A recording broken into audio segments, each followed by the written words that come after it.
This week's video post is inspired by one of my favorite movies, Easy A. Now if you haven't seen it, I highly recommend it.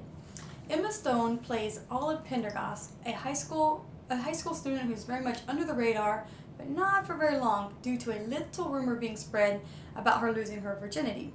Now, we as the audience know this did not occur, but can you imagine being in high school and having that rumor spread like crazy?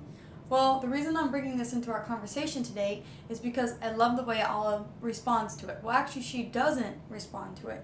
She allows the rumor to spread without it affecting how she sees herself.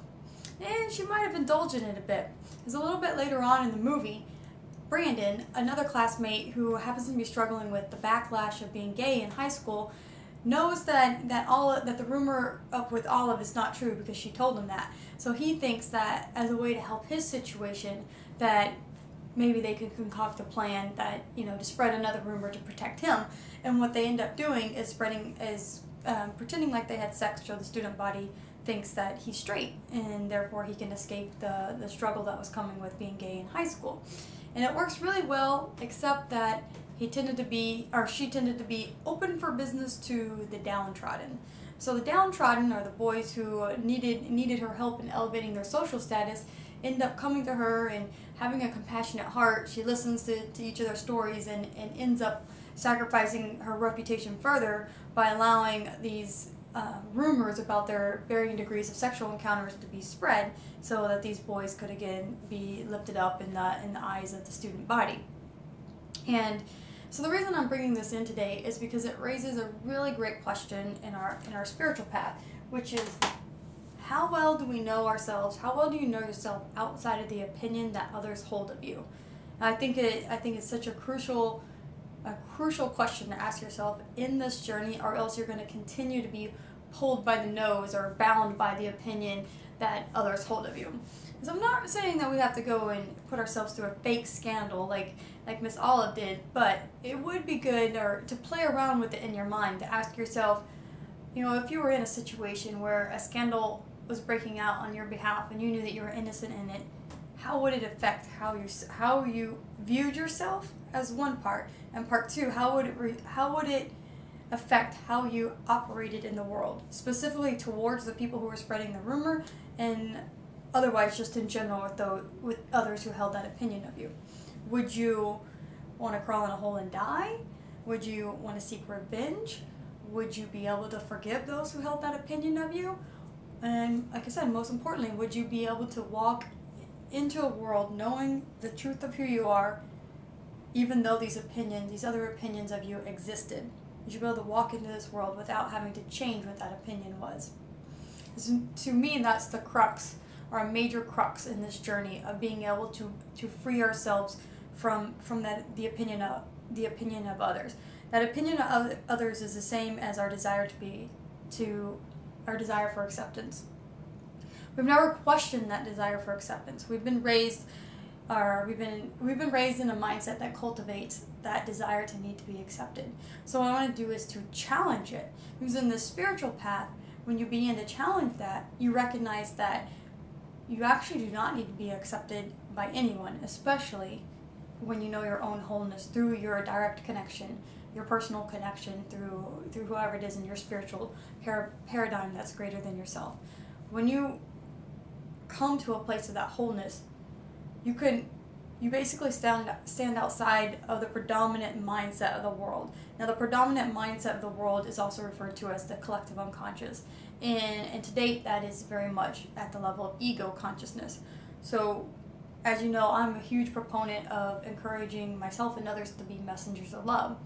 To be a messenger of love is to stand outside, not against, but outside of the predominant thought patterns that exist in the world, that people have been conditioned to react to or respond to.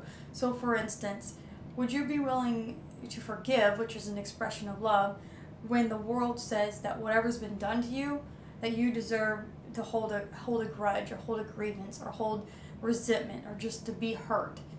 Would you be able to forgive in that moment? Would you be able to see peace in a world that only sees conflict? And be able to operate from that place of peace and make decisions and choices from a standpoint of peace, when everything in the world or those who are of the world's mindset would not understand it. So with the spiritual journey, it's more about being able, more than a factor of letting go of the opinions of others is letting go of the desire or the need to be understood for the choices that you're making.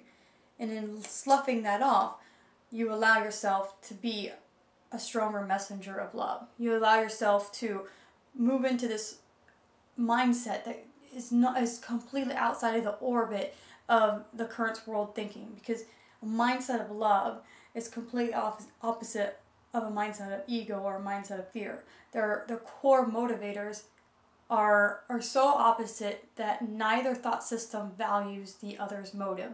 So a thought system of ego, which is based in fear, is never going to value when the choice for love is made. And the same as when you're of a thought system of love, you no longer value the actions and thoughts of a thought system of fear.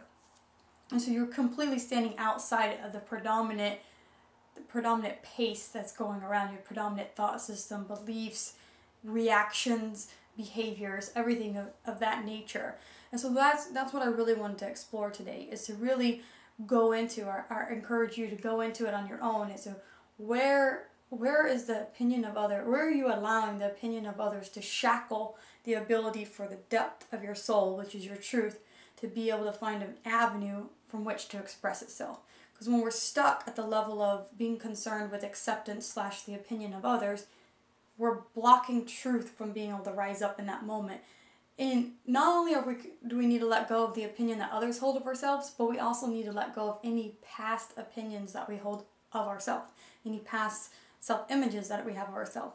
Because as we remove those blocks, as we free up, as we make ourselves completely vulnerable to the opinion of others / the opinion that we used to hold of ourselves, that is how truth has a vehicle from which to express itself. Otherwise, it's going to get blocked. It won't even create the momentum to be able to come out and be expressed into the physical world, because it would be blocked by our mind, our energy and attention being caught in our self-image of what we think of ourselves, as well as the opinion of others. So again, that's why I wanted to bring this conversation in. I had a lot of fun bringing Easy A in, because it's one of my favorite movies, and so to be able to combine my favorite movie and my favorite discussion is just a win-win for me. But again, just sit with this, go into it, and really try to become observant of where the opinion of others is keeping you from expressing your own truth.